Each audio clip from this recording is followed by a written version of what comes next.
Assalamualaikum warahmatullahi wabarakatuh. Selamat datang di sekolah kami SMP Negeri 1 Gempol. SMP Negeri 1 Gempol, Kecamatan Gempol, Kabupaten Jempol, SMP Gempol, unggul dan berkelas Jempol.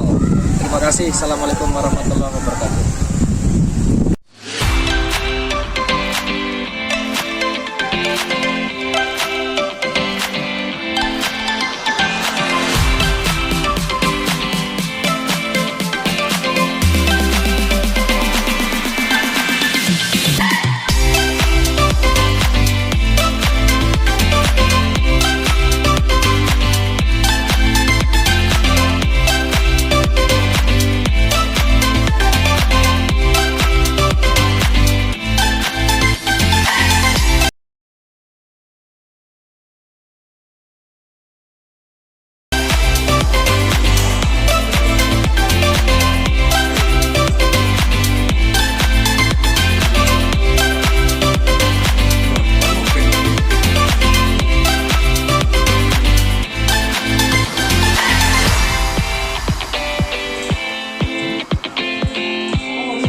Assalamualaikum warahmatullahi wabarakatuh.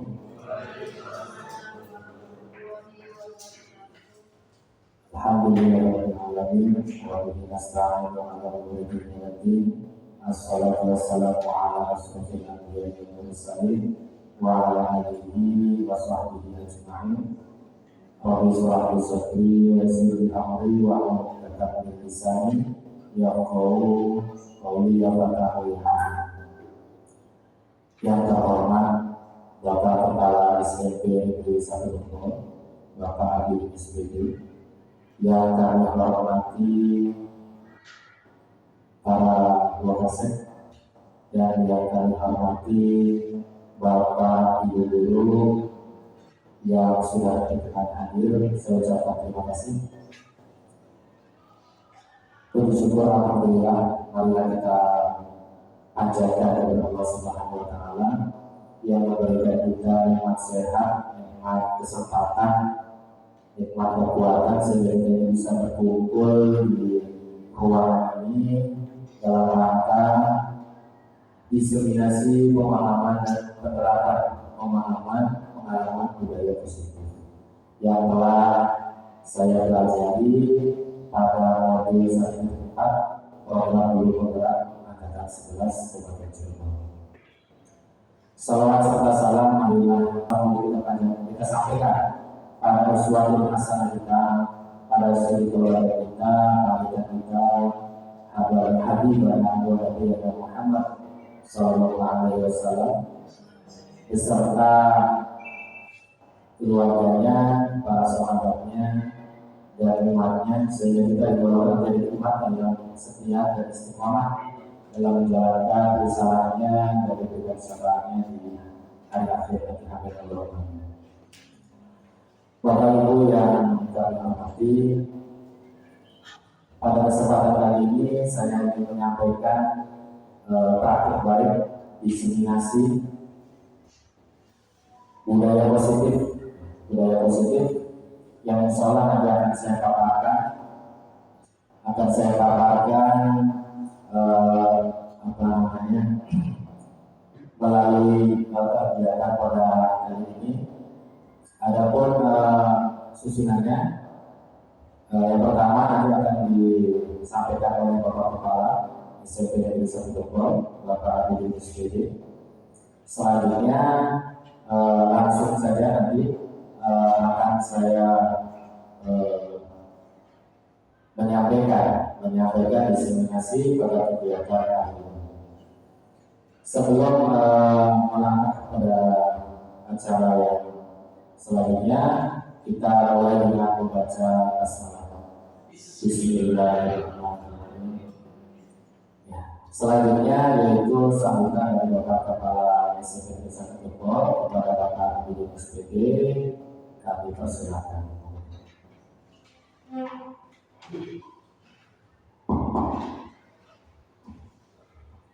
kasih. Assalamualaikum warahmatullahi wabarakatuh. Bismillahirrahmanirrahim. Alhamdulillahirabbil alamin wa bihi nasta'inu ala umuri dunya waddin. Wassalatu wassalamu ala asrofil anbiya'i wal mursalin wa ala alihi wa sahbihi ajma'in. Bapak Ibu yang saya hormati, wabil khusus ya Pak Iko yang sedang mengikuti program calon guru penggerak. Pertama dan utama mari kita panjatkan puji dan syukur dari Allah Subhanahu yang telah memberikan berbagai anugerah kenikmatan, di antara nikmat sehat, sehingga kita hari ini bisa bersama-sama berkumpul di ruangan ini dalam rangka pembahasan praktek baik terkait dengan budaya positif. Ya. Baik Ibu yang saya hormati, selanjutnya sholawat dan salam semoga tercurah dan tertutup baginda Rasul Muhammad SAW beserta keluarganya, sahabatnya, dan kita semua sebagai pengikutnya. Amin ya rabbal alamin. Bapak yang saya hormati, kegiatan diseminasi pada kesempatan hari ini yaitu terkait dengan pelimbasan budaya positif. Ya, yang kalau dalam program calon guru penggeraknya adalah berasal dari modul 1.4 ya, yang di dalamnya berbicara atau membahas tentang budaya positif. Jadi memang di sebuah sekolah ya, kalau kita mengendarai sekolah yang baik, yang berkualitas, apalagi yang berkelas ya, maka budaya-budaya yang ada itu harus kita terapkan ya, budaya-budaya positifnya itu, sehingga pada akhirnya sekolah ini bisa menjadi sekolah yang positif juga. Begitu.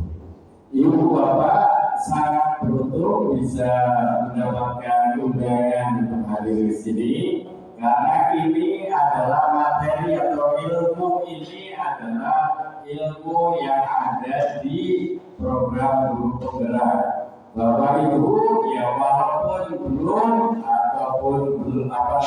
mempelajari materi ini, beruntung karena pada hari ini akan didiseminasikan, akan diimbaskan apa-apa yang ada di modul 1.4 itu ya, yang akan disampaikan oleh Bapak Iko. Mudah-mudahan ilmu yang ditularkan, yang didiseminasikan ini akan juga menjadi modal bagi kita semua dalam rangka membentuk budaya yang positif, khususnya untuk anak-anak kita di SMP Negeri 1 Gempol tercinta. Ya, jadi kita bertemu maksudnya walaupun belum terjun ke guru penggerak, tetapi ilmunya sudah kita dapatkan. Barangkali ke depan Bapak Ibu nanti masuk guru penggerak, nanti sudah kenal sebelumnya dengan program-program di guru penggerak atau materi di guru penggerak. Ya, itu ini sebuah keberuntungan. Jadi saya harapkan Bapak Ibu disimak dengan seksama, dengan sebaik-baiknya, sehingga apa-apa yang akan disampaikan oleh Bapak Iko ya akan menjadi pencerahan untuk kita bersama, khususnya di dalam mengelola sekolah, wabil khusus lagi SMP Negeri 1 Gempol. Itu harapan saya, dan mudah-mudahan nantinya disampaikan oleh Pak Gubernur ini bisa diterapkan dalam kehidupan keseharian kita. Jangan hanya jadi pengetahuan semata, tetapi juga bisa diterapkan, diimplementasikan, diaplikasikan dalam keseharian kita. Saya kira itu yang bisa saya sampaikan. Mohon maaf kurang lebihnya.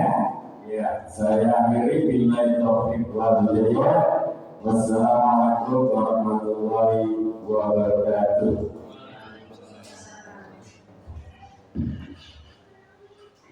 Terima kasih sudah disampaikan kepada Bapak Kepala SMP Desa Timur yang telah memberikan sambutannya pada kegiatan diseminasi pada hari ini.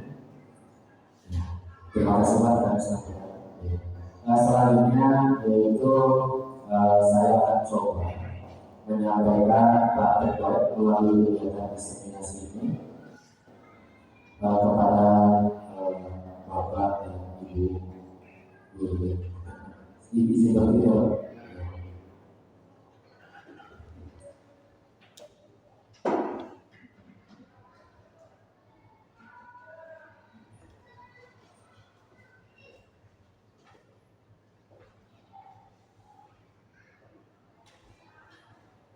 Bismillahirrahmanirrahim. Assalamualaikum warahmatullahi wabarakatuh.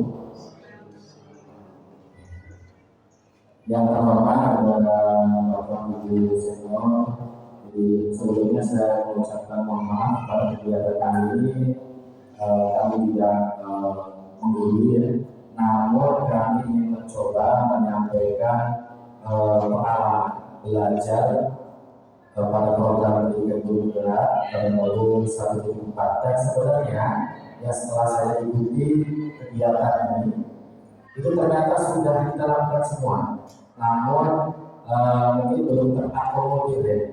Itu masih fokus budaya positif bukan, jadi masih belum terakomodir. Mungkin pada kesempatan kali ini saya hanya ingin menyampaikan apa yang telah saya dapatkan pada kegiatan program guru gerak, dan ini merupakan aksi nyata pada modul 1.4. Nah, perkenalkan yang saya itu sudah kenal. Saya Dr. Santo BPD, instansi dan SMP Negeri 1 Depok, calon guru penggerak angkatan 11 Kabupaten Cirebon. Nah, barangkali ada yang sempat atau berkunjung ya ke YouTube saya, maka ya hidupnya di Dr. Santo unggulannya juga. Ya, terima kasih. Selanjutnya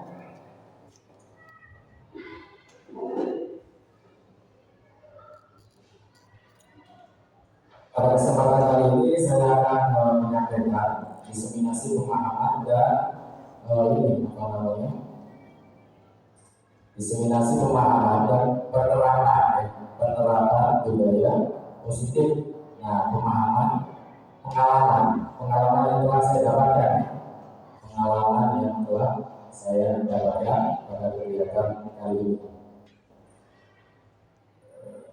Kemudian tujuan dari kegiatan ini yaitu mengimplementasikan pemahaman saya tentang konsep inti budaya positif yang dapat membantu murid belajar dengan nyaman sesuai dengan filosofi Ki Hajar Dewantoro, Bapak pendidikan kita. Jadi kita pada era pendidikan sekarang itu kita fokus mengikuti arahan atau filosofi yang telah dicetuskan oleh Bapak pendidikan kita Ki Hajar Dewantoro, serta membagikan pemahaman dan pengalaman saya pada rekan sejawat di sekolah. Sebelum mulai kegiatan kali ini, kita coba ice breaking dulu ya, biar suasananya lebih cair. Bapak kepala barangkali mulai bergabung, boleh. Ice breakingnya karena sebelumnya sudah berpasang-pasangannya, jadi saya minta, nah sudah posisinya ini ya, pas ya.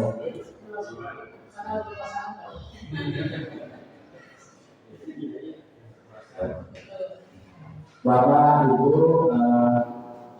pada seri kali ini yaitu sepertinya Bapak dan Ibu sudah merasakan. Saya minta Bapak dan Ibu silakan berhadapan Pak. Nah ini Pak Mulai dengan dulu rasanya ya.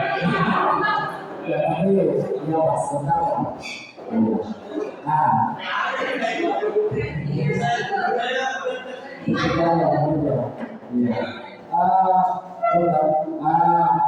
berhadapan sudah dengan pasang bukan senyum 30 detik saja. Ya. Tapi sambil menatap, ya. Sambil menatap tahan 30 detik. Mungkin awalnya pasangan, Pak. Awalnya pasangan terus dirasakan seperti itu. Ya, dirasakan. Ya, ya. Ya, sambil dirasakan, Pak. Sambil dirasakan. Ya, cukup ya. Nah, Bapak Ibu kira-kira apa yang dirasakan? Positif. Iya. Jadi yang mungkin ya yang kita dapatkan dari studi itu awalnya itu pasangan, sebelumnya pasangan.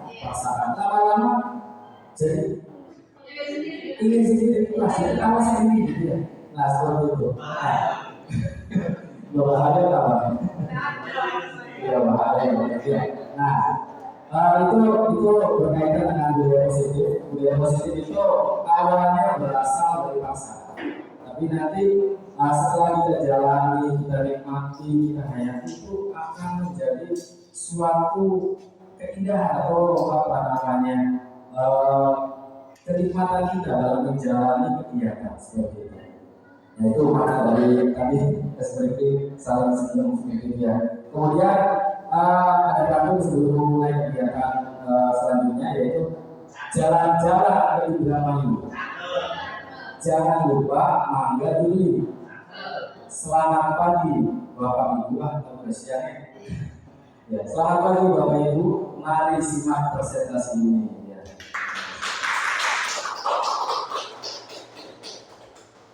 Ya. Selanjutnya yaitu untuk jalannya kegiatan pada forum diseminasi kali ini kita coba membuat kesepakatan dulu ya, kesepakatan dalam kegiatan ini. Nah ini saya sudah memberikan dua pemantiknya yang pertama menghargai siapapun, yang kedua menjadi pendengar yang baik. Oke, barangkali dari Bapak Ibu ada yang menambahkan mau apa gitu kegiatan pada hari ini, apakah boleh memakai sebagainya ya maka disampaikan saja. Ya maka seperti itu. Boleh di belakang. Yang lain boleh ya? Atau tidak? Boleh ya. Waktunya saja ya. Waktunya nanti karena artinya kalau ke toilet itu berapa menit gitu ya. Mana Pak? Dibolehkan. Oke, ya terima kasih Pak Sebagai ya. Nanti ditambahkan. Selanjutnya ada yang ingin menambahkan? Boleh sambil minum sambil tulisnya. Oh iya, boleh makan, boleh minum. Bagaimana nih Bapak Ibu? Bisa. Minumnya jangan berbunyi. Kayaknya repot Pak. Ya, oke sepertinya supaya kita lebih santai, nyaman, boleh ya makan, ya makan. Berarti boleh makan, boleh minum. Kita kegiatan pada hari ini selesai saja, serius tapi santai. Karena ya masih ada yang ingin menambahkan? Boleh mendengarkan tapi tidak mengantuk dia Pak. Ya, ya, baik ya. Terima kasih teman-teman. Masih ada yang lain barangkali ingin menambahkan? Cukup ya. Berarti ada poin tadi ya, menghargai siapapun, menjadi pendengar yang baik itu juga disampaikan oleh Pak Mulyadi. Kemudian dari Mas Wibowo mulai izin ke belakang, gitu ya. Dan tadi tambahan dari Pak Kepala Sekolah ya, Pak Guru SPD ya, boleh makan dan minum ya, dengan sersam ya, serius tapi santai ya. Ya. Baik, terima kasih. Dilanjutkan.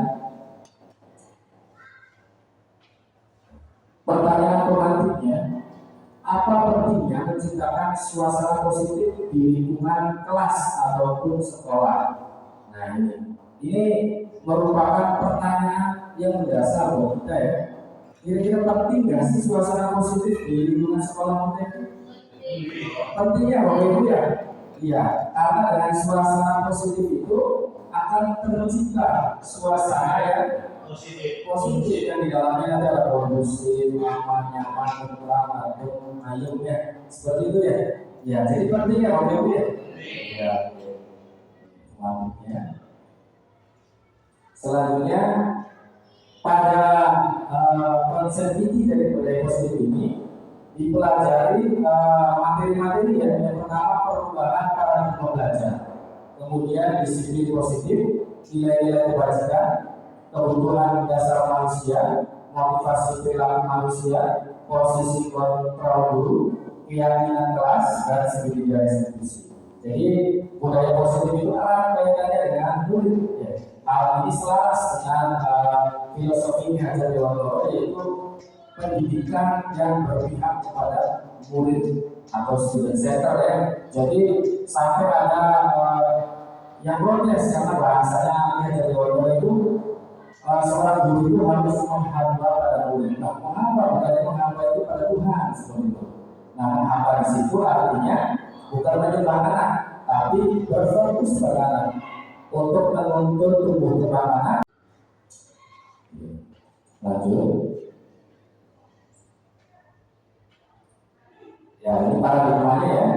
Nah, ini paradigmanya pembelajaran baru atau di kurikulum merdeka ini pembelajaran baru. Pembelajaran dengan paradigma baru itu merupakan pembelajaran berdiferensiasi, sehingga para peserta didik belajar sesuai dengan kebutuhannya berdasarkan tahap perkembangan sesuai dengan teori psikologi modern untuk mewujudkan profil pelajar Pancasila. Jadi pembelajaran pada zaman sekarang itu muaranya pada siswa, fokusnya pada siswa. Jadi tadi yang saya sampaikan bahwa berpusat pada murid atau student center ya, yang nanti muaranya diarahkan atau menghasilkan siswa yang berprofil pelajar Pancasila. Ya, yang pertama, ya beriman dan kalau ada ini kadang lupa Pak, jadi saya nilainya saja. Ya, profil apa? Profil pelajar Pancasila, beriman dan bertakwa pada Tuhan yang esa dan berakhlak mulia, berkebinekaan global, gotong royong mandiri, kreatif dan bernalar kritis. Saya tahu kan ini? Ini bareng ya? Ya, bareng. Belajar Pancasila, beriman dan bertakwa pada Tuhan yang esa dan berakhlak mulia, berkebinekaan global, gotong royong mandiri, kreatif dan bernalar kritis. Yang tangan berbagai.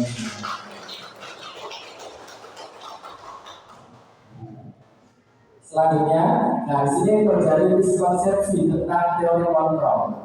Jadi di sini ada ilusi guru itu mengontrol murid.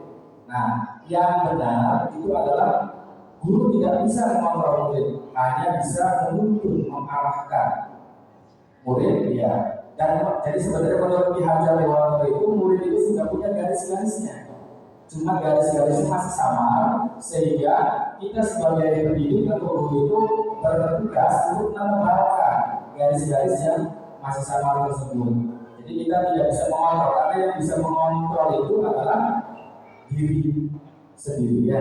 Jadi itu adalah miskonsepsi tentang guru mengontrol murid. Kemudian ada ilusi bahwa pengulangan positif efektif dan bermanfaat.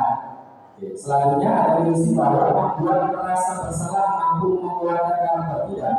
Kalau siswa ketika dia diberikan penilaian ya, merasa bersalah, nanti akan tumbuh siswa yang tidak percaya diri, siswa yang emosional, siswa yang memiliki kepribadian atau karakter yang kurang baik. Seperti itu. Kemudian selanjutnya ilusi bahwa orang dewasa itu berhak memaksa, tidak ya. Seperti tadi filosofi kehajar Jawa, jadi kita hanya bisa mengarahkan, menuntunnya sampai pada titik kesuksesan ya pada siswi kita ya. Oke, selanjutnya, nah ini miskonsepsi mengubah paradigma stimulus respon ke pendekatan telekontrol. Nah, menurut teori stimulus respon bahwa realitas kebutuhan kita itu sama. Nah, sedangkan menurut teori kontrol, realitas kebutuhan kita itu berbeda. Antara satu dengan yang lain itu punya kebutuhan yang berbeda-beda. Kita tidak bisa menyamakan kebutuhan antara masing-masing dari peserta didik seperti itu. Kemudian semua orang melihat hal yang sama. Nah, menurut teori stimulus ya, menurut teori kontrolnya, setiap orang itu memiliki gambaran yang berbeda-beda. Jadi setiap orang itu memiliki sudut pandang yang berbeda-beda. Kita tidak bisa menyamakan sudut pandang dari masing-masing orang. Selanjutnya kita mencoba mengubah orang agar berpandangan sama dengan kita. Itu menurut teori stimulus respon. Tapi menurut teori kontrol tidak bisa, bahwa kita itu berusaha memahami pandangan orang lain tentang dunia. Selanjutnya perilaku buruk dilihat sebagai suatu kesalahan. Sedangkan menurut teori kontrolnya adalah semua perilaku itu pasti memiliki tujuan. Karena di balik kesalahannya, misalkan ada siswa yang melakukan kesalahan yang salah, nah itu setelah direstitusi nanti akan dibahas, setelah ditanya pasti dia memiliki tujuan dan alasannya, seperti itu. Kemudian orang lain bisa mengontrol saya. Nah ini menurut teori stimulus. Sedangkan kalau menurut teori kontrol, hanya kita hanya bisa mengontrol diri kita sendiri, mau serangan dari luar, terpangan dari luar, bujukan dari luar, perayaan dari luar. Ketika kita hanya bisa mengontrol diri kita sendiri, itu kita akan aman. Nah kemudian saya bisa mengontrol orang lain menurut stimulus respon. Sedangkan menurut teori kontrolnya, Anda tidak bisa mengontrol orang lain, ya, tidak bisa mengontrol orang lain karena kendalinya ada pada diri masing-masing. Pemaksaan pada Anda pada saat bujukan gagal menurut stimulus respon. Kalau menurut teori kontrolnya, kolaborasi dan konsensus menciptakan pilihan yang baru. Yang terakhir, model berpikir menang kalah kalau di stimulus respon. Kalau di teori kontrol, model berpikirnya menang-menang, jadi tidak ada istilah kalah atau gagal, karena semuanya itu ada batasnya atau kemampuannya masing-masing seperti itu ya. Jadi selalu menang dan menang-menang ya. Baik, lanjut. Selanjutnya yaitu disiplin positif. Nah, disiplin positif itu berasal dari bahasa Latin, yaitu kata disiplina yang artinya belajar. Nah, disiplin positif itu merupakan salah satu penerapan disiplin yang bertujuan untuk menumbuhkan kesadaran serta memberdayakan peserta didik tanpa imbalan, penghargaan, ancaman atau hukuman. Ya. Nah, ini yang diangkat adalah kesadaran dari peserta didik itu sendiri. Kemudian disiplin mengacu pada disiplin diri yang memiliki tanggung jawab terhadap apa yang dilakukannya berdasarkan nilai-nilai kebajikan seperti itu.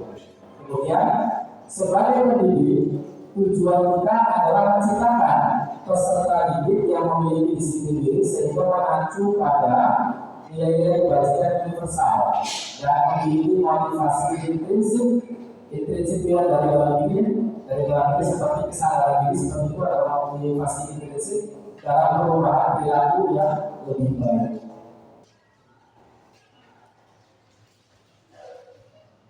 Nah, ada pun nilai-nilai kebajikan, yang disepakati bersama, lepas dari suku bangsa, agama, bahasa maupun latar belakangnya.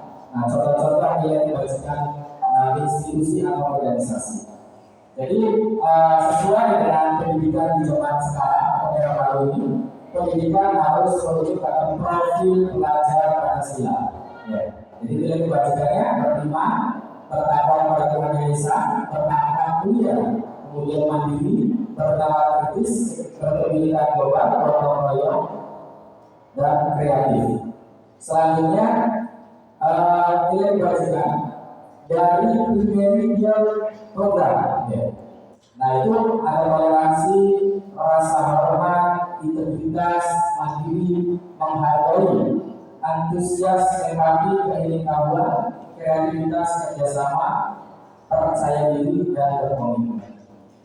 Adapun keterampilan hidup, menurut keterampilan hidup dapat menurut saya lurus hati, pendengar yang aktif, tidak merendahkan orang lain, memberikan yang terbaik dari diri, dan lain sebagainya. Masih banyak nilai kebajikannya. Selanjutnya,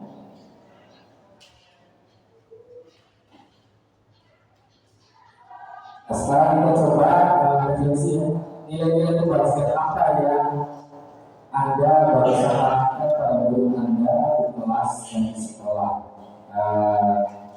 Saya mohon Bapak Ibu coba merefleksi, Bapak Ibu coba pejamkan mata 2 detik, 30 detik saja. Ya, coba bayangkan nilai kebajikan apa yang sudah diberikan kita kepada guru, kepada siswa.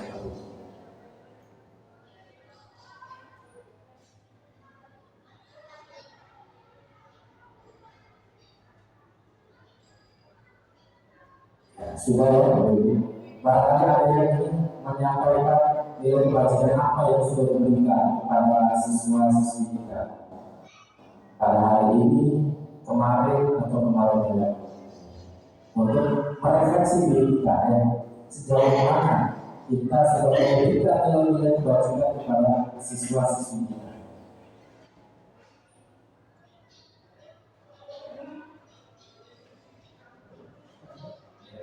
Ya, maka begitu.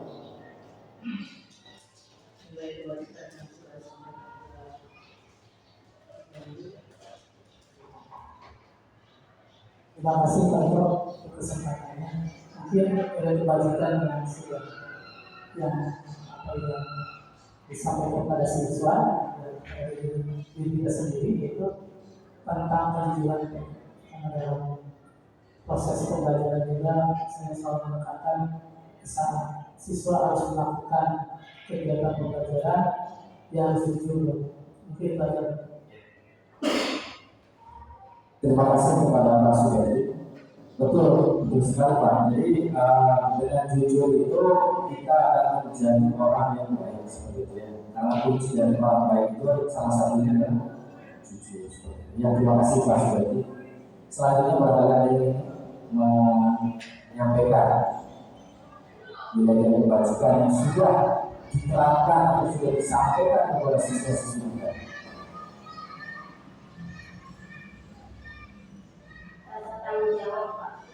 Ya, rasa nanti jawab ya.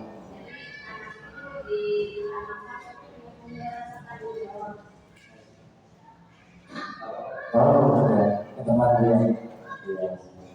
Ya.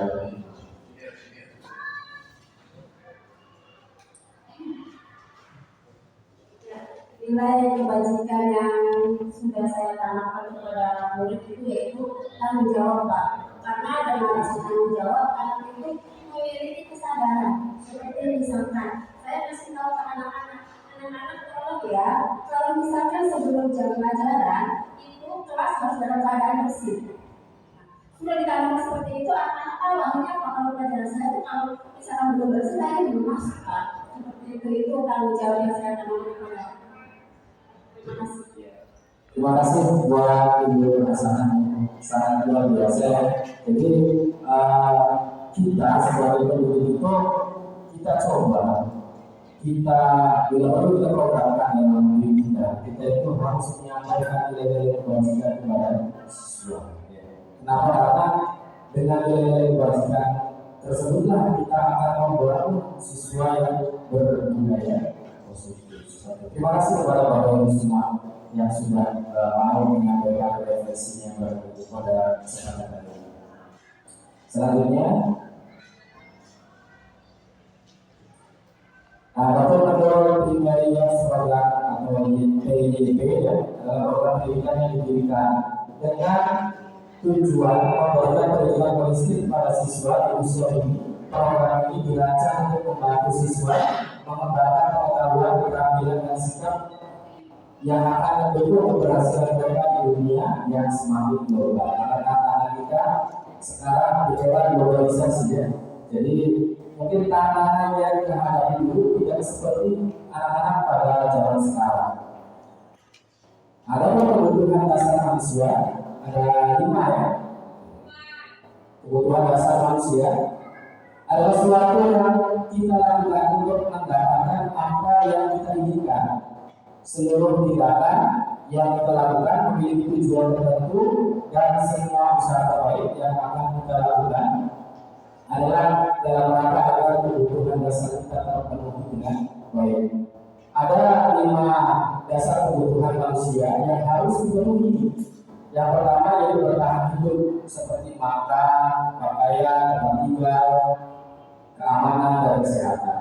Kemudian ada kasih sayang, yaitu rasa diterimakan dan diperdulikan, berbagi, kerjasama menjadi bagian dalam kelompok. Kemudian ada penguasaan berkaitan dengan harga diri, keinginan untuk dianggap memimpin, berprestasi, diakui dan didengar. Kebebasan ini mandiri, memiliki pilihan, mencoba hal baru, mampu mengendalikan arah dirinya. Dan yang terakhir kesenangan, bermain, humor, antusiasme, dan tertawa. Ini adalah kebutuhan yang harus dimiliki oleh kita ya, sebagai makhluk ya, sebagai guru ya, sebagai guru, dan kita juga bisa melihat nanti pada siswa-siswi kita ya. Seperti saya yang pernah saya temui, ternyata siswa yang berkasus itu ada salah satu kebutuhannya tidak terpenuhi. Contoh kasus ini ya, Reva namanya ya, yang mengganggu Aisyah ya, akibat meledek-ledekan. Jadi mohon maaf, Aisyah itu meledek kawannya, meledek Reva itu anak kecil. Saya kaget di Reva itu gede ya. Iya, karena yang ngadu Aisyah itu kumpul kena maaf pada dunia ya, kena dia benarnya. Nah, sehingga Aisyah itu ngadu sehingga Reva itu dipanggil. Pas datang kecil anaknya, ya, kaget saya dengan ketawa, itu kecil. Nah, yang agak gede yang dari kecil. Ternyata coba saya gali dari Reva itu ya. Nah, kenapa bisa melakukan itu? Mereka menjawab, saya diledik Pak. Katanya saya dibilang ketet gitu. Dibilang ketet, selanjutnya ditanya lagi, kamu makan bagaimana di rumahnya? Ternyata kebutuhan bertahan hidupnya kurang terpenuhi karena dia tinggal sama neneknya, bapaknya di penjara, ibunya kerja di luar. Aku kasihan sekali saya mendengar cerita itu ya. Nah terus setelah itu diamati lagi dari sisi lainnya, ditinggal bapaknya di penjara, ibunya di luar negeri. Nah artinya apa? Artinya anak itu butuh kasih sayang, jadi ada kelas kasih sayang yang tidak dia miliki. Dan lanjut lagi ke ke aspek yang berikutnya. Dia itu tertekan artinya dia di rumah dengan neneknya, dia tidak bebas, tidak leluasa seperti tinggal dan hidup dengan orang tuanya, ya, atau kurang diperhatikan seperti itu ya. Dan rasa kesenangannya pun dengan kondisi seperti ini berkurang. Nah, jadi setelah saya menanyakan lebih dalam tentang kasus anak ini, ternyata banyak kebutuhan dasar yang tidak terpenuhi. Itu sehingga muncullah kelakuan ya, atau yang menjadi kasus seperti itu. Selanjutnya, motivasi perilaku manusia. Nah, motivasi perilaku manusia itu ada dua ya. Yang pertama dorongan dari luar, yang kedua dari dalam. Dorongan dari luar itu motivasinya yang pertama menghindari ketidaknyamanan atau hukuman. Yang kedua untuk mendapatkan imbalan atau penghargaan dari orang lain. Nah, ini dua motivasi ini dari luar, ketidaknyamanan itu berangkatnya takut dihukum atau takut ketahuan orang kepala seperti itu ya. Nah, itu motivasinya berarti masih dari luar seperti itu. Atau pengen puji, baik orang di sini berarti bagaimana? Nah, itu berarti masih motivasinya dari luar karena masih pengen dipuji. Nah, motivasi yang baik adalah motivasi dari dalam diri sendiri, ditumbuhkan untuk menjadi orang yang mereka inginkan dan menghargai diri sendiri dengan nilai-nilai yang mereka percaya. Jadi ini sudah tidak pengen dipuji, sudah tidak pengen dihukum, ya datang saja seperti itu. Namun yang saya akui dan saya rasakan memang tantangannya tidak mudah. Ya. Karena kadang bila ya, anak jadi sakit jadi malamnya ngurus anak jadi kadang telat. Tapi yang terpenting kita tanamkan pada diri kita bahwa tumbuhnya kesadaran itu adalah dari dalam diri kita, bukan dari dorongan luar.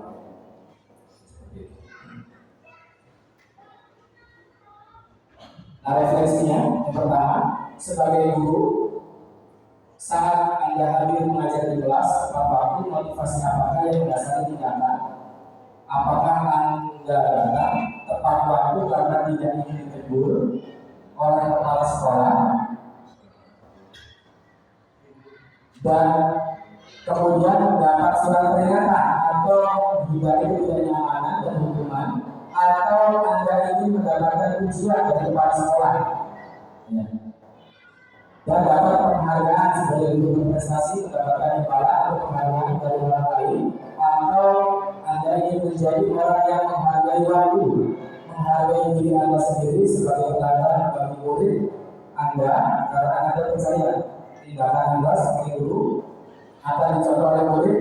Anda menghargai diri dasar tindakan atau bahkan kombinasi dari beberapa motivasi tersebut.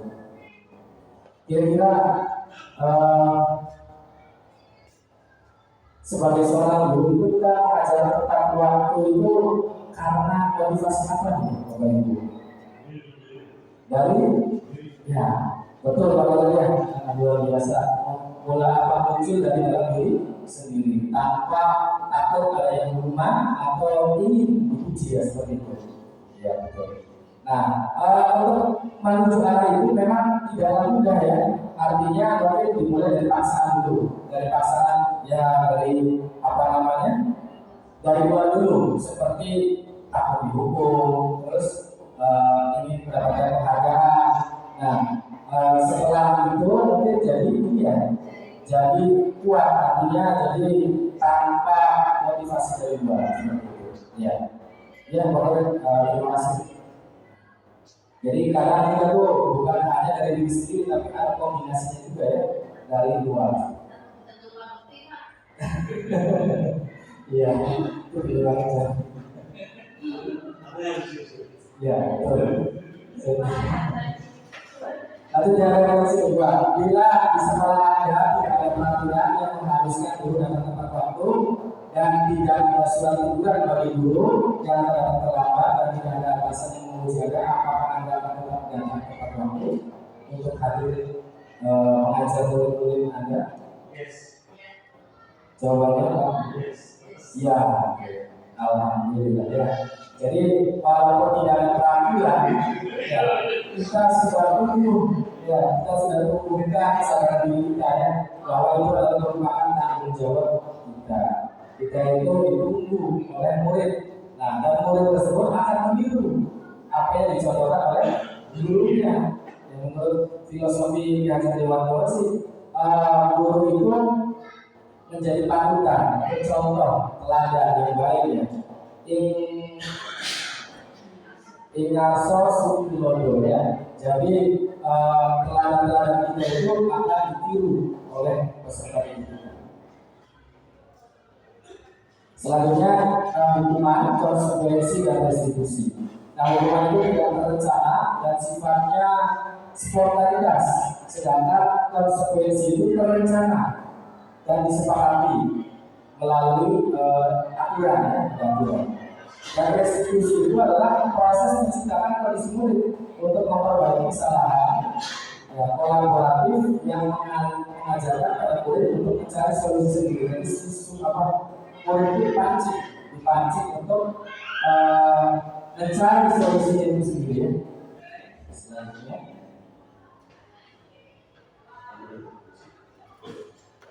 nah di sini ada ini ya, baru kita coba jawab bareng-bareng ya.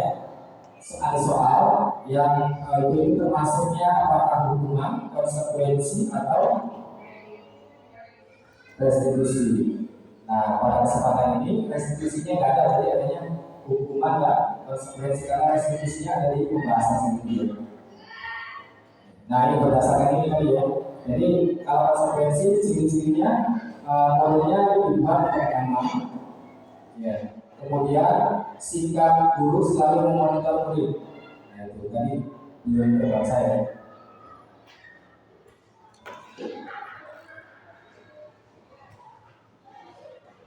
Ya yang pertama, kehilangan 10 menit jam istirahat untuk mengerjakan tugas karena terlambat datang dan tinggal pelajaran selama 10 menit. Konsekuensi ya, betul ya. Ini konsekuensi. Jadi datang telat 10 menit, maka siswanya pas waktunya selesai tidak boleh keluar dulu 10 menit menggantikan waktu yang terlambat. Kemudian yang kedua, duduk di bangku di pinggir lapangan pada jam istirahat tidak diizinkan bermain oleh guru piket karena mencederai teman saat bermain di lapangan. Konsekuensi atau hukuman? Hukuman. Hukuman atau konsekuensi? Ya, jadi tidak boleh main bola, hanya menonton karena mencederai temannya. Jadi konsekuensi betul. Kemudian yang ketiga, membersihkan WC sekolah karena mematahkan pensil kawannya. Hukuman ya. Yang tiga ini adalah hukuman. Selanjutnya, mencatat 10 kali dalam buku kalimat saya tidak akan terlambat lagi karena terlambat ke sekolah. Konsekuensi hukuman. Kemudian yang kelima, lari mengelilingi lapangan basket 2 kali karena terlambat hadir sekolah. Hukuman betul. Yang keenam, murid diminta bertelanjang kaki sepanjang hari karena tidak menggunakan sepatu warna hitam sesuai peraturan sekolah. Sudah ada peraturan. Oke, lanjut ya.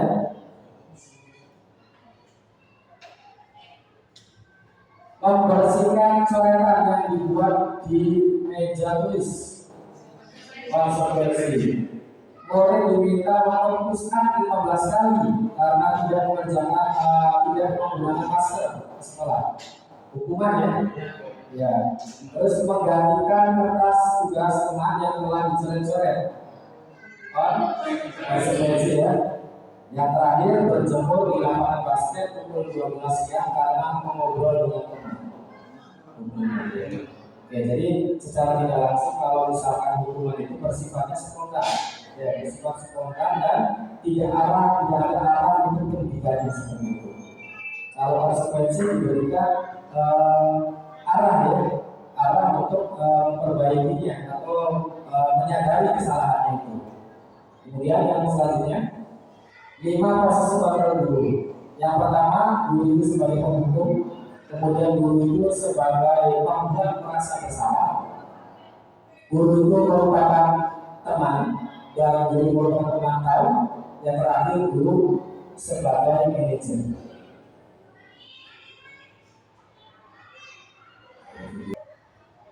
Ada videonya yaitu tentang posisi 5 posisi mental. Salam bahagia ibu dan bapak guru hebat. Dalam penerapan disiplin positif restitusi, salah satu program yang dikembangkan adalah 5 posisi kontrol. 5 posisi kontrol dari restitusi adalah proses perjalanan seorang pendidik agar dapat menjadi guru. Pada video kali ini, kita akan membahas tentang 5 posisi kontrol yang dikembangkan oleh Dayun Dosen dan contoh penerapannya.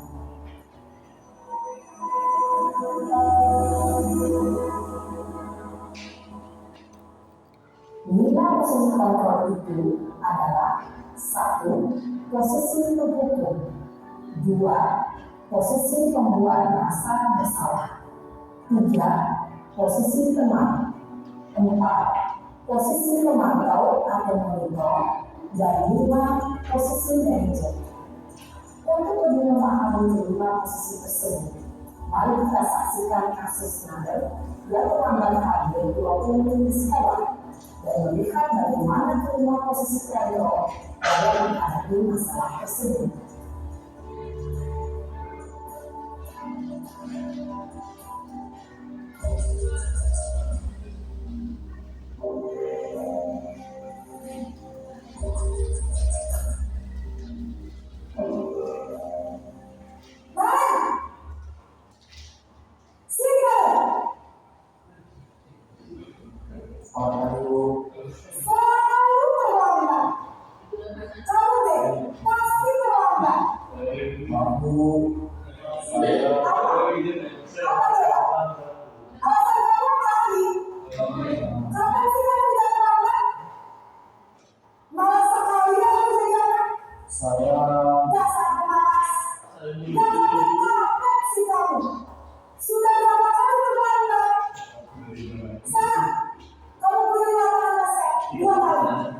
Kenapa saya harus melakukan basket, Bu?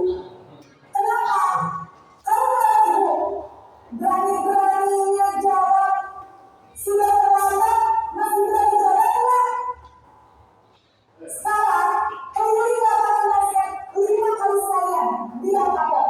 Cepat, pergi sana lapangan basket.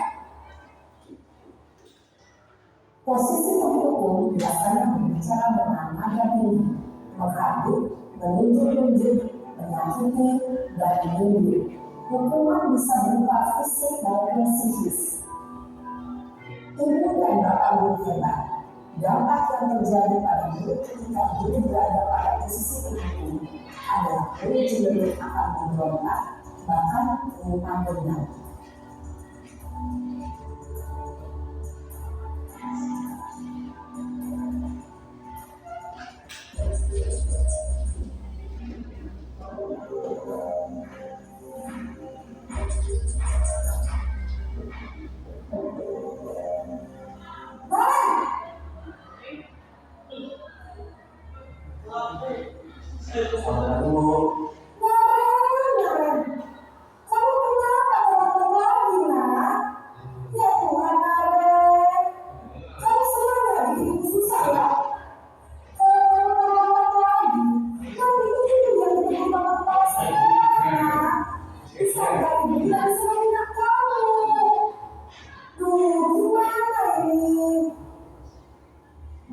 Maaf, Bu.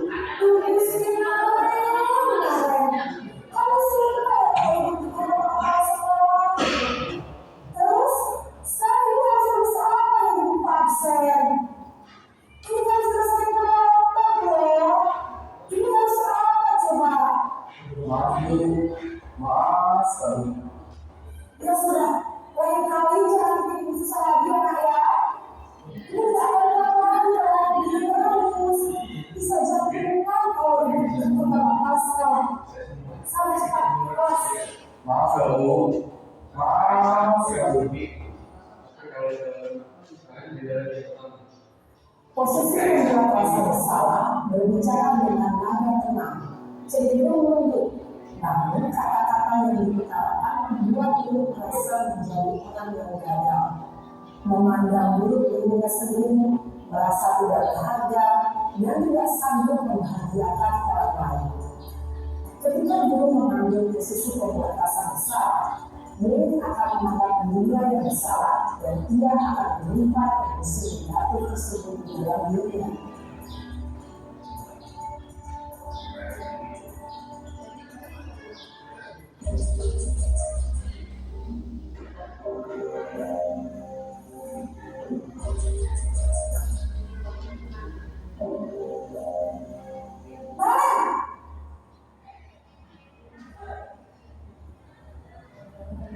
Bapak Ibu, Wah, sudah jam berapa ini, Nak? Kenapa lagi ya sayang? iya Bu, habis menurut saya bukan bangunan saya Bu. Kamu malah menyalahkan kamu. Kamu bukan yang paling kencang. Kok terlambat sih? Iya Bu, saya memang bapak panggil tadi, jadi biar saya kencang tetap gak kencang Bu. Ya sudah salah.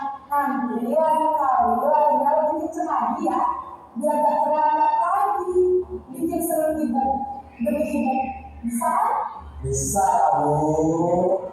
Ya sudah sama sekolah. Ibu beresin usaha saya kamu. Kamu ini ada saja. Dalam posisi teman, Guru berbicara dengan nada suara ramah, akrab, cenderung bersingkat dulu untuk menjaga suasana tetap santai. Murid akan merasa siang, aman, dan akrab dengan guru. Identitas yang tercipta adalah identitas sukses atau berhasil.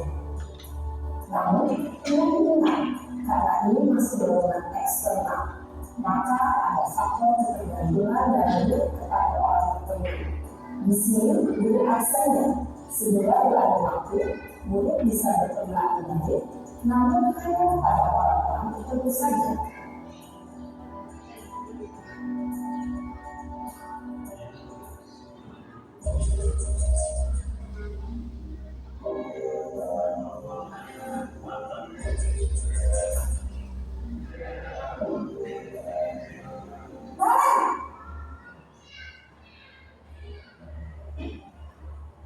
Selamat pagi Bu. Nah, apa peraturan sekolah kita tentang jam berapa kita harus masuk sekolah? Kita harus di sekolah jam 7 Bu. Iya betul, sekarang sudah jam 7.20. Lalu sudah tahu konsekuensinya jika telah Sini masuk? sudah cuma konsekuensi. Saya harus tinggal kelas pas sudah istirahat selama 20 menit. Iya benar, konsekuensinya demikian. Jadi nanti jam 9.30 pas istirahat, kamu harus tinggal di kelas, kerjakan tugas tambahan untuk ketinggalannya, ya. Baik Bu. Posisi pemantau menganggap cari penghitungan atau data untuk mengontrol murid. Guru mengarahkan murid berdasarkan peraturan dan konsekuensi. Seorang pemantau menunjukkan bahasa tubuh dan ekspresi wajah yang datar dan cenderung formal.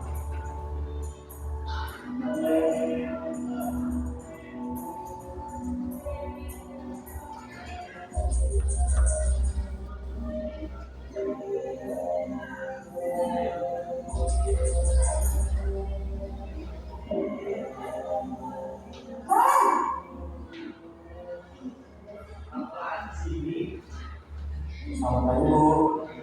Selamat pagi Hari. Maaf Bu, saya terlambat. Ya, sekarang masuknya jam 7, sekarang sudah jam 7.20. Jadi sekarang bagaimana nih Hari? Maaf Bu, saya lupa alamat saya semalam. Baiklah, menurut kamu, keyakinan sekolah yang mana yang kamu tegakkan? Sudah masuk ke hari institusi dan sesuatu dari acara lain. Setuju. Jadi, apakah kalian meyakini prinsip saling menghormati tersebut?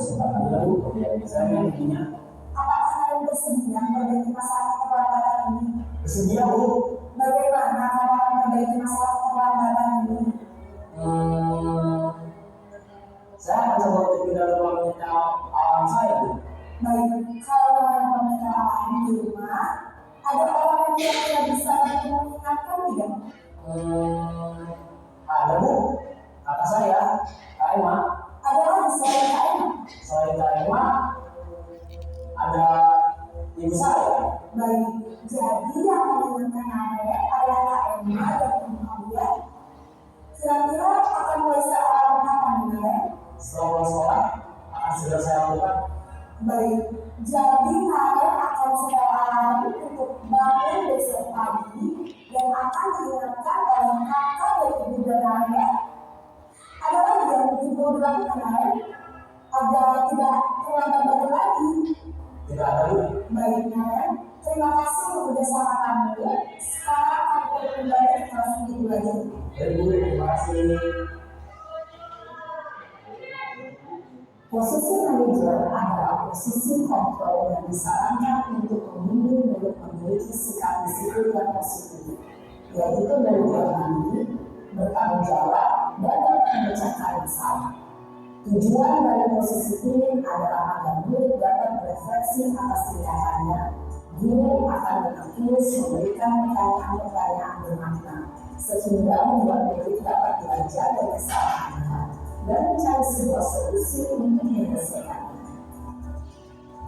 Ibu dan bapak guru hebat, setelah mengamati adegan 5 posisi kontrol tadi, kira-kira posisi mana yang paling ideal? Posisi mana yang dapat menunjang motivasi prinsip ini?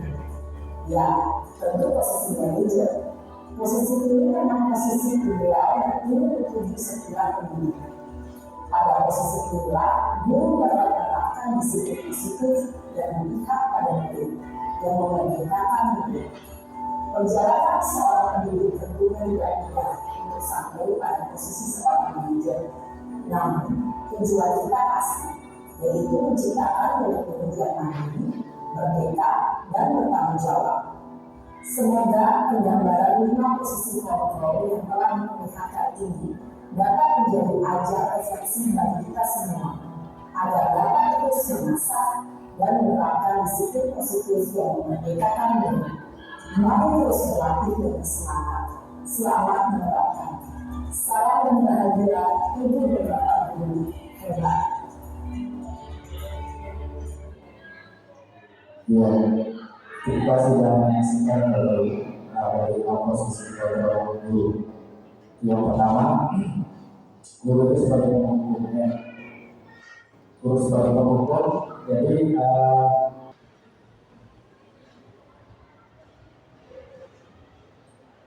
di situ ya, posisi sebagai pemukul itu seperti bersifat fisik ya, menghormat kepada bendera. Terus kalau misalkan kata-kata pun kata-katanya yang bisa dinyatakan menyakitkan seperti itu ya. Berapa kali Bapak Ibu harus beritahu kamu, tetapi kamu selalu membuat kecewa tidak tahu Bapak. Itu kalimat tersebut salah satu daripada dari buku tadi yang kalau itu membuat masalahnya, jadi membuat masalah itu menyebabkan bahwa siswa itu sampai pada tingkat yang merasa gagal sebenarnya. Nah itu nanti memunculkan atau siswa yang menjadi siswa yang tidak percaya diri, merasa gagal, tidak optimis dalam menjalankan aktivitasnya seperti itu. Dan kalau posisi teman, ayo dong, misalnya kata-katanya, ayo dong di peraturan sekolah, tolong bantu aku sekali ini aja. Nah itu siswa itu bisa jadi nurut dengan guru tersebut, namun nanti siswa tersebut ketika dengan guru lain belum tentu akan nurut, karena itu masih berupa dorongan ekstrinsik dari luar, bukan tumbuh dari kesadaran siswa itu sendiri. Jadi terkadang ada siswa itu dengan guru A, guru yang sama guru B dan yang lainnya tidak ada. Nah itu masih menganggap murid itu sebagai selanjutnya yaitu sebagai pemantau. Kamu sadar pada peraturan sekolah berapa kali? Kamu tahu konsekuensinya. Nah di sini sudah ada konsekuensi, sudah ada perhitungan. Dan menanyakan apa namanya kesepakatan ya yang sudah ada seperti itu atau peraturan yang sudah ada. Ini tahap pemantau. Nah, yang terakhir ini adalah posisi yang sangat diajukan. Posisi dulu sebagai manajer. Jadi sebagai manajer itu kita harus bisa merestitusi siswa. Jadi dalam tahap restitusi nanti dijelaskan ada 3 tahap. Yang tahap pertamanya yaitu tahap mendasar, tahap stabilitas, terus menanyakan alasannya dan menanyakan solusinya. Jadi siswa itu tidak langsung diterjudge atau disalahkan, tapi kita coba ajak dialog sampai siswa itu mengetahui kesalahannya dan menemukan sendiri solusinya seperti itu. Ya, Bapak Ibu, sebelum lanjutkan, sepertinya kita sedikit lagi, Bapak Ibu. Ya, tadi ada pendapat, sekarang coba punten Bapak Ibu, hadap ke arah kanan, berarti ya, hadap ke arah kanan. Ya, semuanya ada ke arah kanan, pada posisinya. Ya.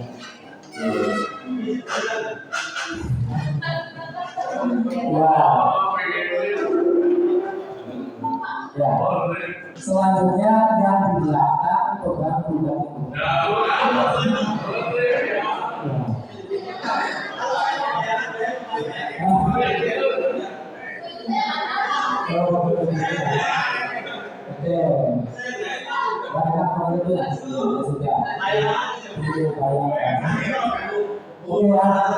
Sekarang dimulai.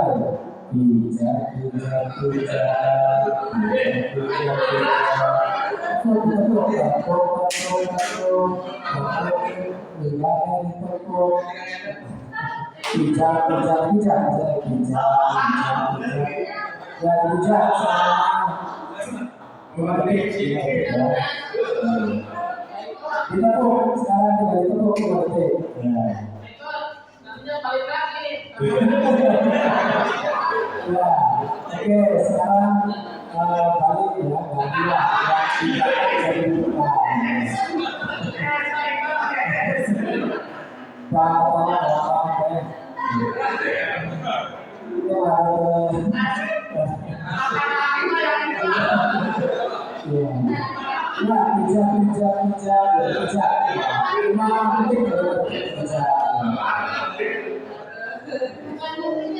ya, saya ganti ditepuk-tepuk ini maksudnya.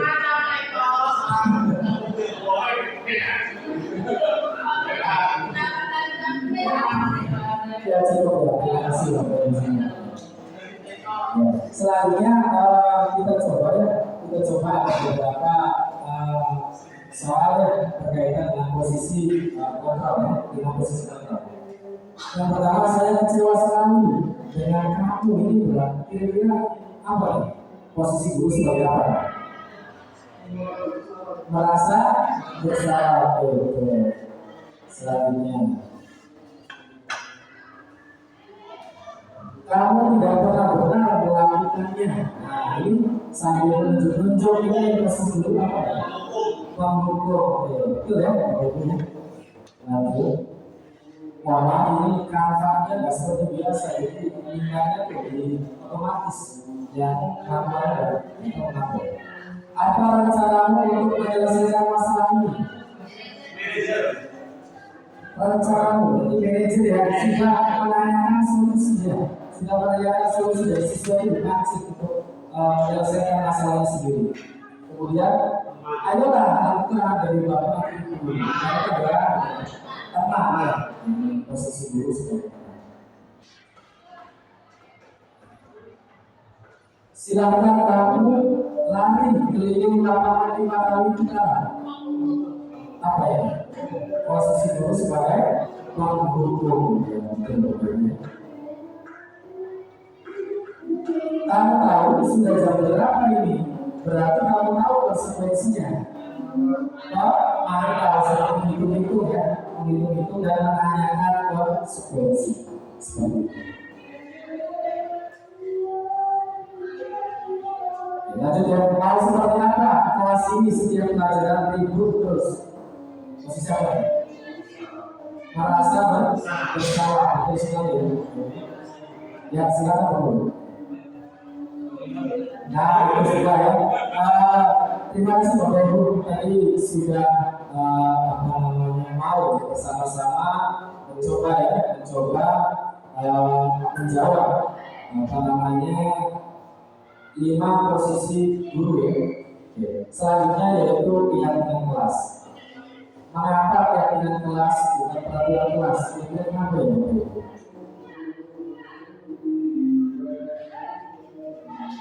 Ya, kalau keyakinan itu menurut saya, kalau keyakinan itu tumbuhnya dari dalam diri kita. Dan keyakinan kelas itu dibuat berdasarkan kesepakatan dulu.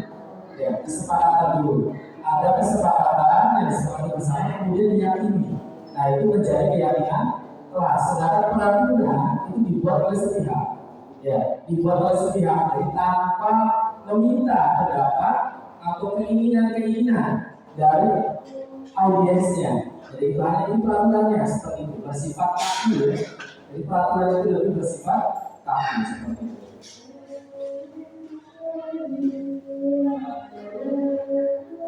Apa pembentukan keyakinan kelas bersifat abstrak, berupa pernyataan universal, berupa pernyataan positif, sedikit saja agar mudah diingat sesuai dengan kondisi kelas atau sekolah, sehingga mudah diterapkan semua warga sekolah atau warga kelas dilibatkan dalam membuat keyakinan kelas atau keyakinan sekolah. Keyakinan kelas itu penting ya Bapak Ibu. Saya alami sendiri keyakinan kelas itu. Sebelum saya mengenal keyakinan kelas, saya mengajar itu kerepotan Bapak Ibu. Karena siswa itu merasa tidak memiliki nilai-nilai yang harus diyakini atau dipegang bersama. Jadi sehingga siswa itu tidak terkondisikan. Nah, setelah pelajari saya setelah masuk ke guru penggerak ini, ternyata saya baru menyadari bahwa keyakinan kelas itu penting Bapak Ibu. Karena untuk menciptakan kondisi kelas yang kondusif. Tidak terbuka ya.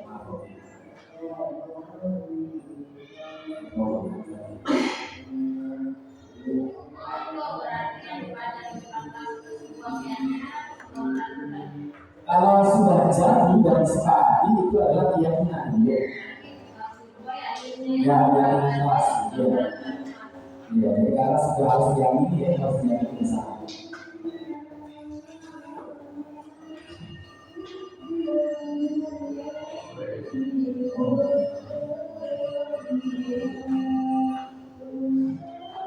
Nah, Bapak Ibu saya sudah coba membuat keyakinan kelas ya. Bapak Ibu bisa menjadikan gambaran Bapak Ibu.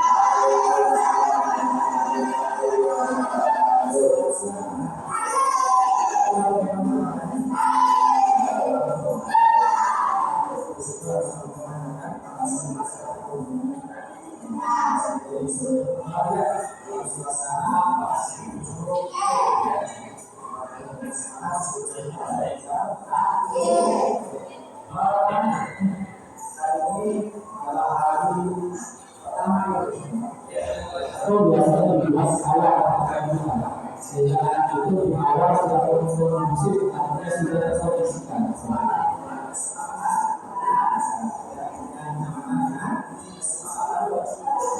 Menjelaskan kesepakatan dijelaskan dulu bahwa itu dalam mengajar harus ada tujuan.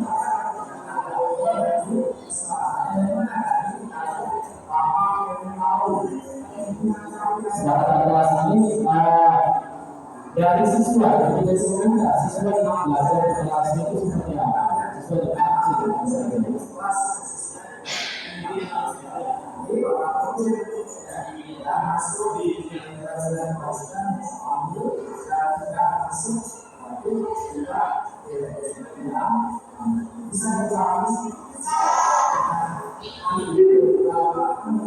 siswa diminta menuliskan keinginannya dari kelas.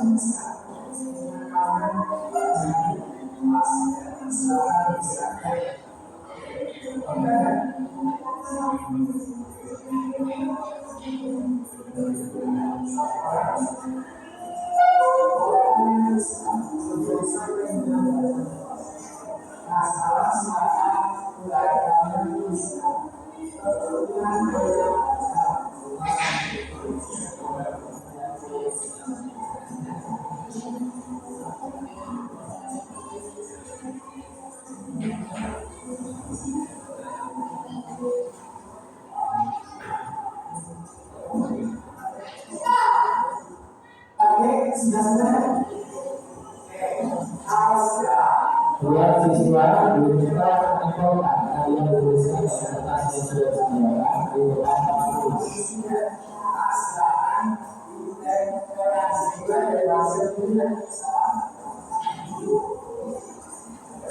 Jadi kesepakatan kelas khususnya di situ, kalau di situ kan di situ ada kelas dan jadi guru kelas yang kita buat kesepakatan kelas dengan siswa kelas kita ataupun guru atau itu juga bisa kelas yang mampu adalah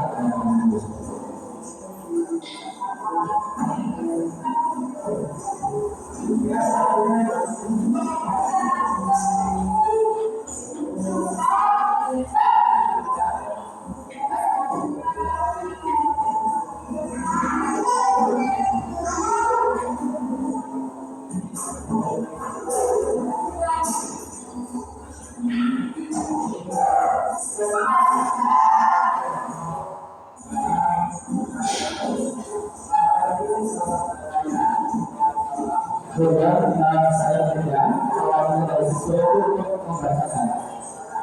itu untuk membacakan apa namanya keyakinan saya beberapa yang teman-teman.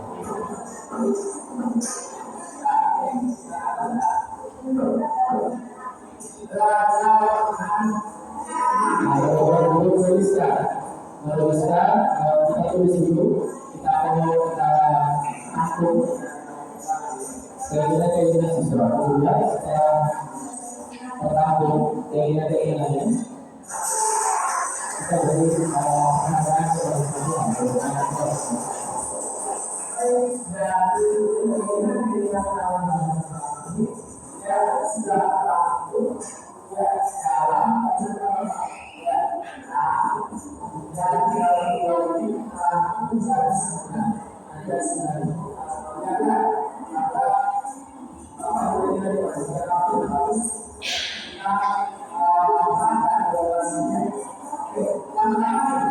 Ya, kemudian guru itu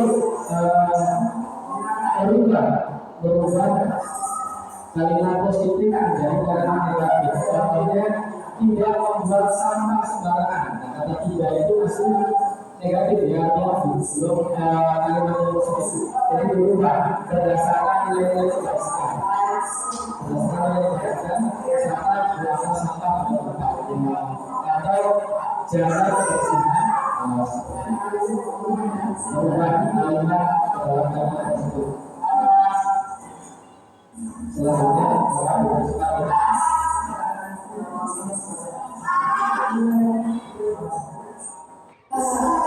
ya kemudian setelah selesai pemanggilan dari kelas itu mewakili teman-temannya di depan, kemudian saya bersalaman begitu ya. Nah ini merupakan kesepakatan kita bersama yang harus diambil dan menjadi sebuah keyakinan kelas seperti itu. Itu pengalaman saya yang sudah saya lakukan. Seperti itu. Kemudian, saya tadi yang dituliskan siswa itu banyak. Setelah saya rangkum, kemudian diambil bersama ya, diulang bersama, diubah dari kalimat positif menjadi kalimat kalimat negatif diubah menjadi kalimat positif, sehingga dapat seperti ini suasana belajar yang kondusif. Di situ aman, mitra, dan juga ibu, dan itu disebutkan di sini. Kemudian belajar boleh minum air dalam kemasan, itu pelajaran saya ya. Nah, karena kalau dalam cup khawatir tumpah ya, seperti itu nanti malah mengotori dan tidak sesuai dengan yang ketiga, menjaga kebersihan kelas. Selanjutnya menghormati orang lain, tidak mengganggu, tidak menjadi teman-temannya yang lain. dan belajar lebih fokus. Kemudian disiplin penampilan dan tepat waktu. Penampilan dalam segi pakaian, kerapihan, dan tepat waktu. Datang dan keluar kelas tepat waktu. Seperti itu waktu itu pengalaman yang sudah saya lakukan.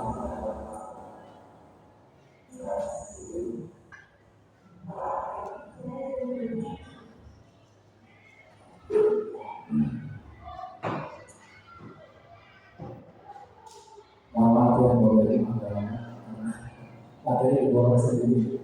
Nah, kebetulan modul ini banyak, bisa dikatakan modul yang paling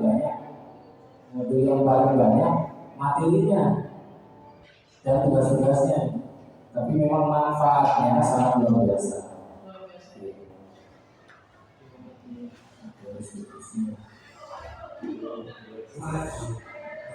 Ya, Bapak Ibu, sekarang kita masuk ke segitiga restitusi.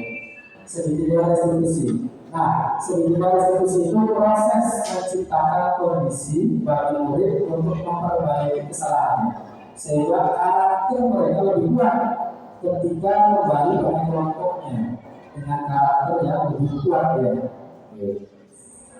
Namanya berperan sebagai manajer dalam penyelesaian masalah melalui tiga tahapan. Tahapannya tujuannya adalah menghasilkan murid yang mandiri dan bertanggung jawab.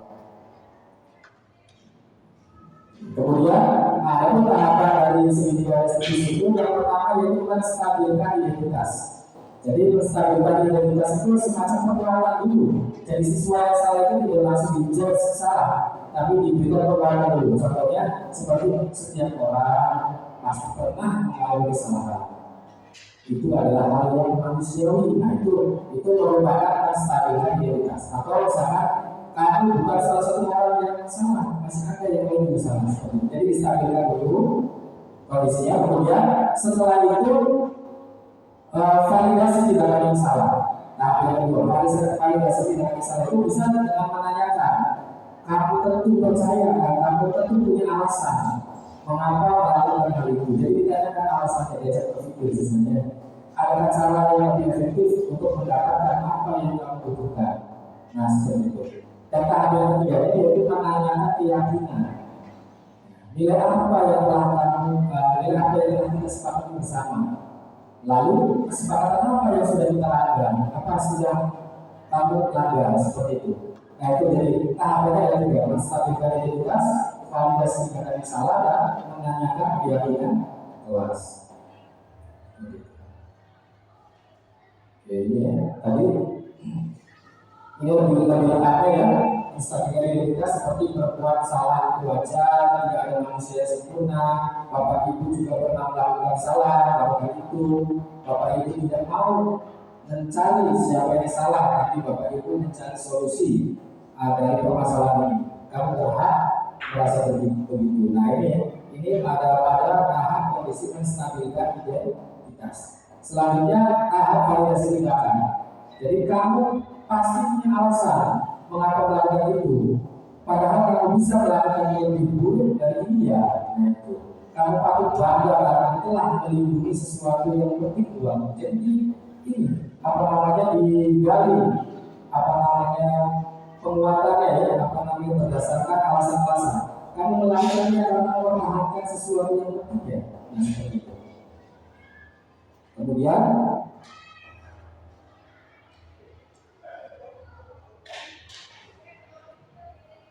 yang terakhir yaitu menanyakan keyakinan kelas. Apa keyakinan kelas kita? Nilai apa yang telah kamu lakukan? Nilai apa yang telah disepakati dulu, yang disepakati kita bersama? Seperti apa gambaran kelas yang ideal menurut kamu? Jadi siswa sudah diajak berpikir atas kesalahan-kesalahannya. Kamu ingin menjadi orang yang seperti apa? Nah, ini adalah contoh penanganan murid dengan segitiga restitusi yang sudah saya lakukan. Jadi di sini ada kasus Fitri itu marah-marah teman-temannya sampai beberapa meja. Ya, dan saya mendapatkan laporan dari ketua kelasnya, sehingga saya coba tanya, saya gali informasinya dan Fitri.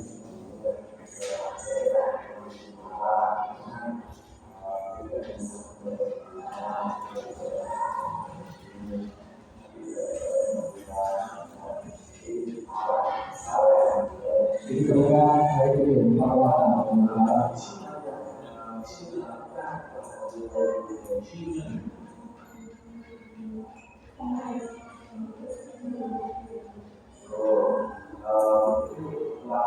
Kemudian masuk ke tahap validasi tindakan yang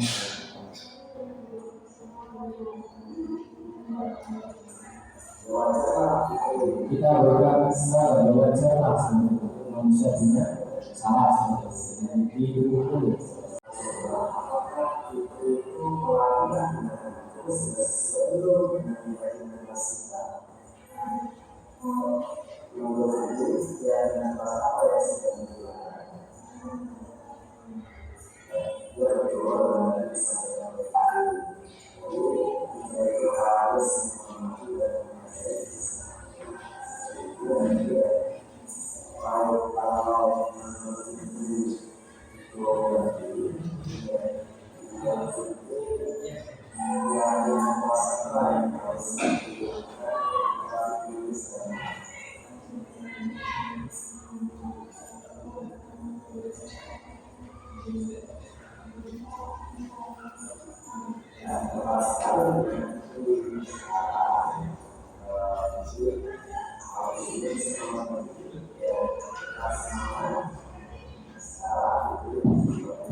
Ya, itu adalah kasus pertama yang sudah saya lihat untuk menangani kasus penanganan pada tahapan sebelumnya.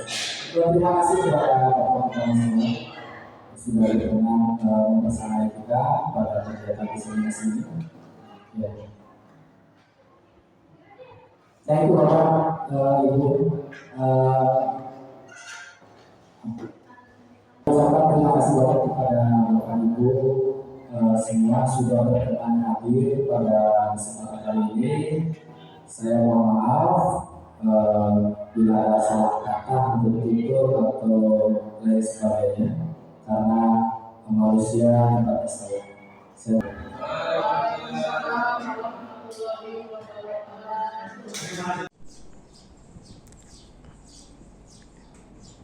Assalamualaikum warahmatullahi wabarakatuh.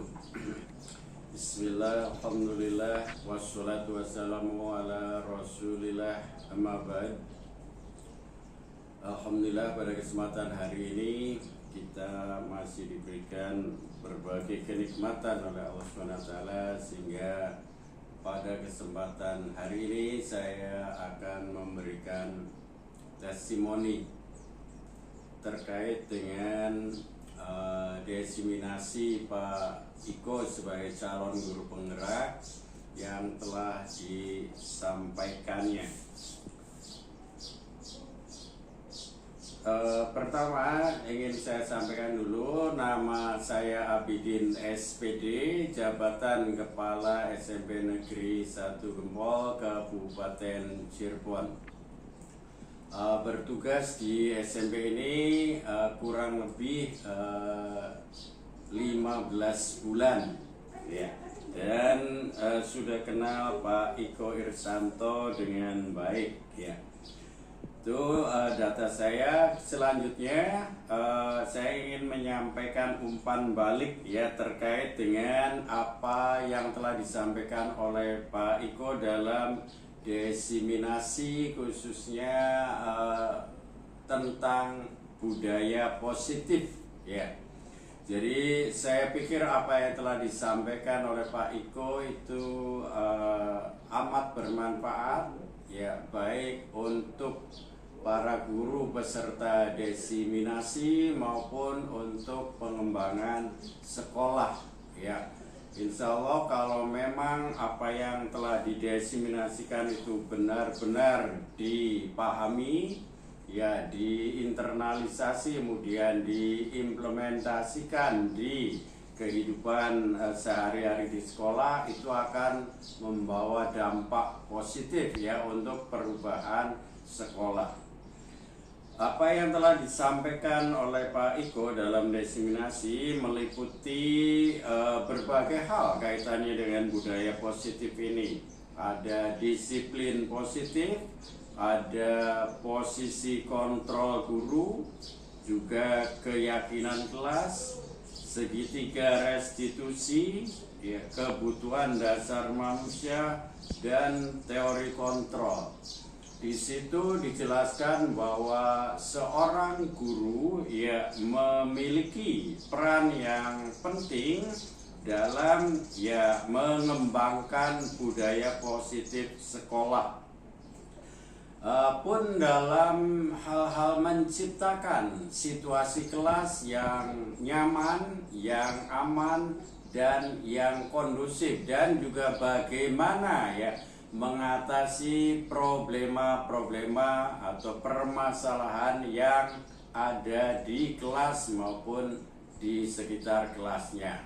Ya, jadi teori-teori yang mendasarinya itu sangat bagus ya, di mana pendekatan-pendekatan yang digunakan juga bagus ya. Artinya kita tidak menyudutkan siswa, tetapi lebih cenderung memanusiakan manusia, berusaha untuk ya meluruskan apa yang salah dilakukan oleh siswa, tetapi para siswa juga tidak begitu terasa disalahkan, tetapi merasa diarahkan, diberi petunjuk, sehingga akhirnya para siswa menyadari ya bagaimana yang telah dilakukan itu, ya menyadari dan berusaha untuk tidak mengulanginya lagi, dan selalu berupaya untuk mencari solusi, ya solusi terbaik, the best solution untuk permasalahan yang ada. Jadi ini juga sangat menunjang dalam rangka kegiatan sekolah yang ramah anak ya. Mudah-mudahan dengan diseminasi ini ya kita akan mampu mengembangkan sekolah yang nyaman, aman, ramah untuk anak, dan pada ujung-ujungnya bisa meningkatkan kualitas pembelajaran ataupun kualitas pendidikan di SMP Negeri 1 Gempol. Sekali lagi bahwa yang disampaikan oleh Pak Iko itu amat jelas ya, juga disertai dengan tanya jawab, melibatkan peserta diseminasi ya, sehingga apa yang disampaikannya ya menjadi dapat terpahami dengan baik ya. Pak Iko sendiri menyampaikan dengan penuh percaya diri dan penguasaan materi terkait dengan modul 1.4. Saya kira itu saja umpan balik ataupun ya testimoni. Teruslah bersemangat Pak Iko ya dalam mengikuti semua program kegiatan calon guru penggerak ini. Ini sebuah program yang bagus sekali, saya nilai, saya pikir ya bagus sekali untuk peningkatan kualitas pendidikan di Indonesia, dan lebih khusus di SMP Negeri 1 Gempol. Mohon maaf barangkali ada kesalahan. Terima kasih. Wassalamualaikum warahmatullahi wabarakatuh.